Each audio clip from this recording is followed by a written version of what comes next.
विदुर नीति चौथा अध्याय।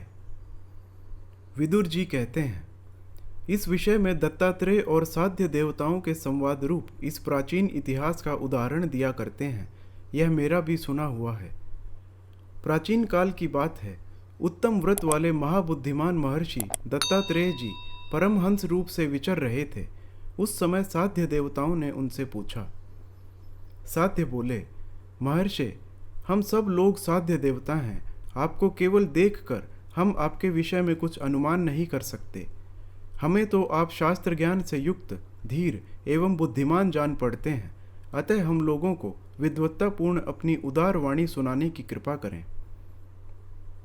हंस ने कहा, देवताओं, मैंने सुना है कि धैर्य धारण, मनोनिग्रह तथा सत्य धर्मों का पालन ही कर्तव्य है। इसके द्वारा पुरुष को चाहिए कि हृदय की सारी गांठ खोलकर प्रिय और अप्रिय को अपने आत्मा के समान समझे। दूसरों की गाली सुनकर भी उन्हें गाली न दे। क्षमा करने वाले का रोका हुआ क्रोध ही गाली देने वाले को जला डालता है और उसके पुण्य को भी ले लेता है। दूसरे को न तो गाली दे और न उसका अपमान करे। मित्रों से द्रोह तथा नीच पुरुषों की सेवा न करे। सदाचार से हीन एवं अभिमानी न हो। रूखी तथा रोष भरी वाणी का परित्याग करे।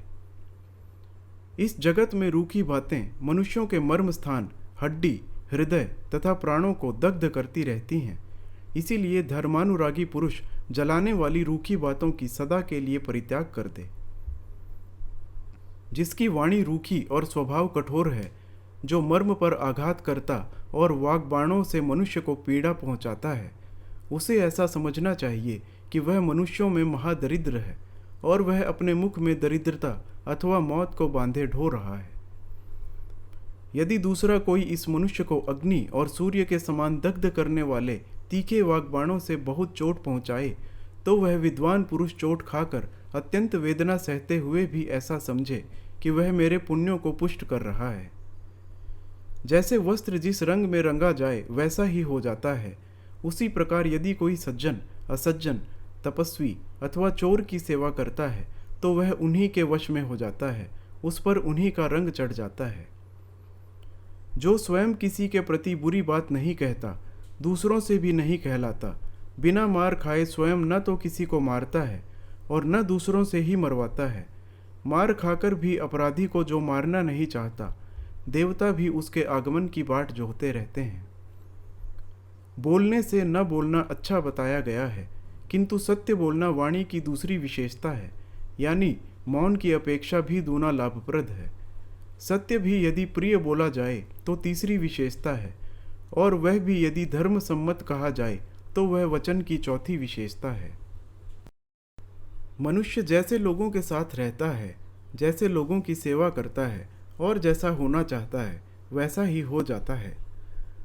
मनुष्य जिन जिन विषयों से मन को हटाता जाता है, उनसे उसकी मुक्ति होती जाती है। इस प्रकार यदि सब ओर से निवृत्त हो जाए तो उसे लेश मात्र दुख का भी कभी अनुभव नहीं होता। जो न तो स्वयं किसी से जीता जाता, न दूसरों को जीतने की इच्छा करता है, न किसी के साथ वैर करता और न दूसरों को कष्ट पहुंचाना चाहता है, जो निंदा और प्रशंसा में समान भाव रखता है, वह हर्ष शोक से परे हो जाता है। जो सबका कल्याण चाहता है, किसी के अकल्याण की बात मन में भी नहीं लाता, जो सत्यवादी, कोमल और जितेंद्रिय है, वह उत्तम पुरुष माना गया है। जो झूठी सांत्वना नहीं देता, देने की प्रतिज्ञा करके दे ही डालता है, दूसरों के दोषों को जानता है, वह मध्यम श्रेणी का पुरुष है।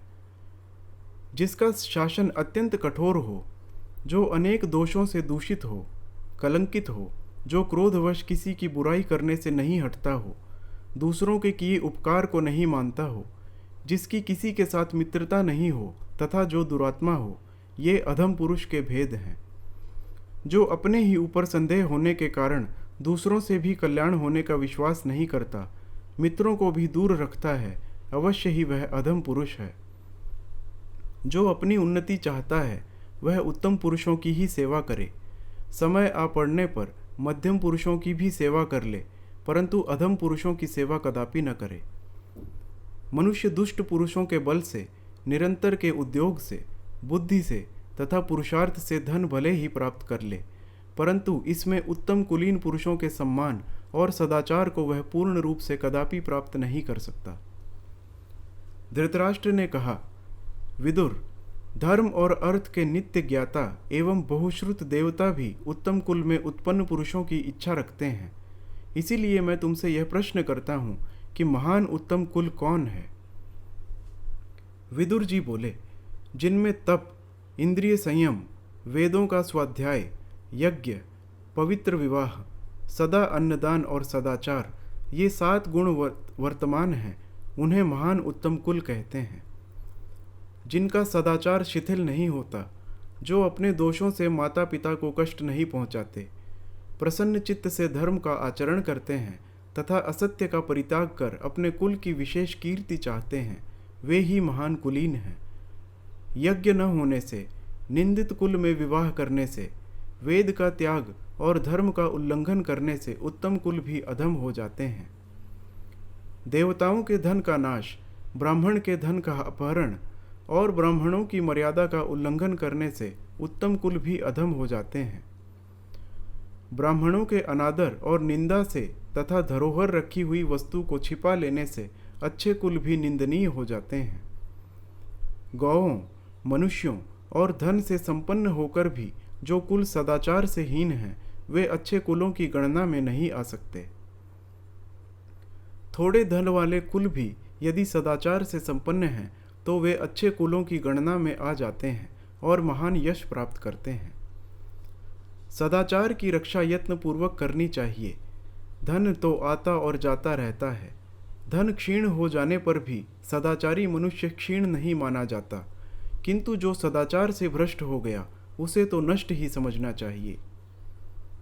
जो कुल सदाचार से हीन हैं, वे गौओं, पशुओं, घोड़ों तथा हरी भरी खेती से संपन्न होने पर भी उन्नति नहीं कर पाते। हमारे कुल में कोई वैर करने वाला न हो, दूसरों के धन का अपहरण करने वाला राजा अथवा मंत्री न हो और मित्रद्रोही, कपटी तथा असत्यवादी न हो। इसी प्रकार माता पिता, देवता एवं अतिथियों को भोजन कराने से पहले भोजन करने वाला भी न हो। हम लोगों में से जो ब्राह्मणों की हत्या करे, ब्राह्मणों के साथ द्वेष करे तथा पितरों को पिंडदान एवं तर्पण न करे, वह हमारी सभा में न आए। तृण का आसन, पृथ्वी, जल और चौथी मीठी वाणी, सज्जनों के घर में इन 4 चीज़ों की कमी कभी नहीं होती। महाप्राज्ञ राजन, पुण्य कर्म करने वाले धर्मात्मा पुरुषों के यहाँ ये तृण आदि वस्तुएं बड़ी श्रद्धा के साथ सत्कार के लिए उपस्थित की जाती हैं। छोटा सा भी रथ भार ढो सकता है, किंतु दूसरे काठ बड़े बड़े होने पर भी ऐसा नहीं कर सकते। इसी प्रकार उत्तम कुल में उत्पन्न उत्साही पुरुष भार सह सकते हैं, दूसरे मनुष्य वैसे नहीं होते। जिसके कोप से भयभीत होना पड़े तथा शंकित होकर जिसकी सेवा की जाए, वह मित्र नहीं है।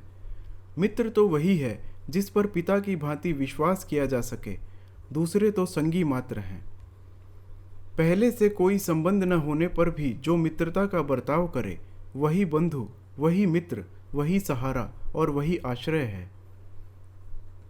जिसका चित्त चंचल है, जो वृद्धों की सेवा नहीं करता, उस अनिश्चित मति पुरुष के लिए मित्रों का संग्रह स्थायी नहीं होता। जैसे हंस सूखे सरोवर के आसपास ही मंडरा कर रह जाते हैं, भीतर नहीं प्रवेश करते, उसी प्रकार जिसका चित्त चंचल है, जो अज्ञानी और इंद्रियों का गुलाम है, उसे अर्थ की प्राप्ति नहीं होती। दुष्ट पुरुषों का स्वभाव मेघ के समान चंचल होता है। वे सहसा क्रोध कर बैठते हैं और अकारण ही प्रसन्न हो जाते हैं। जो मित्रों से सत्कार पाकर और उनकी सहायता में कृतकार्य होकर भी उनके नहीं होते, ऐसे कृतघ्नों के मरने पर उनका मांस भोजी जंतु भी नहीं खाते। धन हो या ना हो, मित्रों का तो सत्कार करे ही। मित्रों से कुछ भी न मांगते हुए उनके सार आसार की परीक्षा न करे। संताप से रूप नष्ट होता है, संताप से बल नष्ट होता है, संताप से ज्ञान नष्ट होता है और संताप से मनुष्य रोग को प्राप्त होता है। अभीष्ट वस्तु शोक करने से नहीं मिलती, उससे तो केवल शरीर को कष्ट होता है और शत्रु प्रसन्न होते हैं, इसीलिए आप मन में शोक न करें। मनुष्य बार बार मरता और जन्म लेता है, बार बार हानि उठाता और बढ़ता है, बार बार स्वयं दूसरे से याचना करता है और दूसरे उससे याचना करते हैं, तथा बारंबार वह दूसरों के लिए शोक करता है और दूसरे उसके लिए शोक करते हैं। सुख दुख, उत्पत्ति विनाश, लाभ हानि और जीवन मरण, ये बारी बारी से सबको प्राप्त होते रहते हैं। इसीलिए धीर पुरुष को इनके लिए हर्ष और शोक नहीं करना चाहिए। ये 6 इंद्रियां बहुत ही चंचल हैं। इनमें से जो जो इंद्रिय जिस जिस विषय को बढ़ाती है, वहाँ वहाँ बुद्धि उसी प्रकार क्षीण होती है जैसे फूटे घड़े से पानी सदा चू जाता है। धृतराष्ट्र ने कहा, काठ में छिपी हुई आग के समान सूक्ष्म धर्म से बंधे हुए राजा युधिष्ठिर के साथ मैंने मिथ्या व्यवहार किया है, अतः वे युद्ध करके मेरे मूर्ख पुत्रों का नाश कर डालेंगे। महामते, यह सब कुछ सदा ही भय से उद्विग्न है। मेरा यह मन भी भय से उद्विग्न है। इसीलिए जो उद्वेग शून्य और शांत पद हो वही मुझे बताओ। विदुर जी बोले, पाप शून्य नरेश, विद्या, तप, इंद्रिय निग्रह और लोभ त्याग के सिवा और कोई आपके लिए शांति का उपाय मैं नहीं देखता। बुद्धि से मनुष्य अपने भय को दूर करता है, तपस्या से महत् पद को प्राप्त होता है, गुरु शुश्रूषा से ज्ञान और योग से शांति पाता है। मोक्ष की इच्छा रखने वाले मनुष्य दान के पुण्य का आश्रय नहीं लेते, वेद के पुण्य का भी आश्रय नहीं लेते, किंतु निष्काम भाव से राग द्वेष से रहित हो इस लोक में विचरते रहते हैं। सम्यक अध्ययन, न्यायोचित युद्ध, पुण्य कर्म और अच्छी तरह की हुई तपस्या के अंत में सुख की वृद्धि होती है। राजन, आपस में फूट रखने वाले लोग अच्छे बिछौनों से युक्त पलंग पाकर भी कभी सुख की नींद नहीं सोने पाते। उन्हें स्त्रियों के पास रहकर तथा सूत मागधों द्वारा की हुई स्तुति सुनकर भी प्रसन्नता नहीं होती। जो परस्पर भेदभाव रखते हैं वे कभी धर्म का आचरण नहीं करते, सुख भी नहीं पाते, उन्हें गौरव प्राप्त नहीं होता तथा शांति की वार्ता भी नहीं सुहाती। हित की बात कही भी जाए तो उन्हें अच्छी नहीं लगती, उनके योगक्षेम की सिद्धि नहीं हो पाती। राजन, भेदभाव वाले पुरुषों के विनाश के सिवा और कोई गति नहीं है। जैसे गांव में दूध, ब्राह्मण में तप और युवती स्त्रियों में चंचलता का होना अधिक संभव है, उसी प्रकार अपने जाति बंधुओं से भय होना भी संभव ही है। नित्य सींच कर बढ़ाई हुई पतली लताएं बहुत होने के कारण बहुत वर्षों तक नाना प्रकार के झोंके सहती हैं। यही बात सत्पुरुषों के विषय में भी समझनी चाहिए। वे दुर्बल होने पर भी सामूहिक शक्ति से बलवान हो जाते हैं। भरत श्रेष्ठ धृतराष्ट्र, जलती हुई लकड़ियां अलग अलग होने पर धुआं फेंकती हैं और एक साथ होने पर प्रज्वलित हो उठती हैं। इसी प्रकार जाति बंधु भी फूट होने पर दुख उठाते और एकता होने पर सुखी रहते हैं। धृतराष्ट्र, जो लोग ब्राह्मणों, स्त्रियों, जाति वालों और गांवों पर ही शूरता प्रकट करते हैं, वे डंठल से पके हुए फलों की भांति नीचे गिरते हैं। यदि वृक्ष अकेला है तो वह बलवान, दृढ़मूल तथा बहुत बड़ा होने पर भी एक ही क्षण में आंधी के द्वारा बलपूर्वक शाखाओं सहित धराशायी किया जा सकता है। किंतु जो बहुत से वृक्ष एक साथ रहकर समूह के रूप में खड़े हैं, वे एक दूसरे के सहारे बड़ी से बड़ी आंधी को भी सह सकते हैं। इसी प्रकार समस्त गुणों से संपन्न मनुष्य को भी कभी अकेले होने पर शत्रु अपनी शक्ति के अंदर समझते हैं, जैसे अकेले वृक्ष को वायु। किंतु परस्पर मेल होने से और एक दूसरे को सहारा मिलने से जाति वाले लोग इस प्रकार वृद्धि को प्राप्त होते हैं, जैसे तालाब में कमल। ब्राह्मण, गौ, कुटुंबी, बालक, स्त्री, अन्नदाता और शरणागत ये अवध्य होते हैं। राजन, आपका कल्याण हो। मनुष्य में धन और आरोग्य को छोड़कर दूसरा कोई गुण नहीं है, क्योंकि रोगी तो मुर्दे के समान है। महाराज, जो बिना रोग के उत्पन्न, कड़वा, सिर में दर्द पैदा करने वाला, पाप से संबंध, कठोर, तीखा और गर्म है, जो सज्जनों द्वारा पान करने योग्य है और जिसे दुर्जन नहीं पी सकते, उस क्रोध को आप पी जाइए और शांत होइए।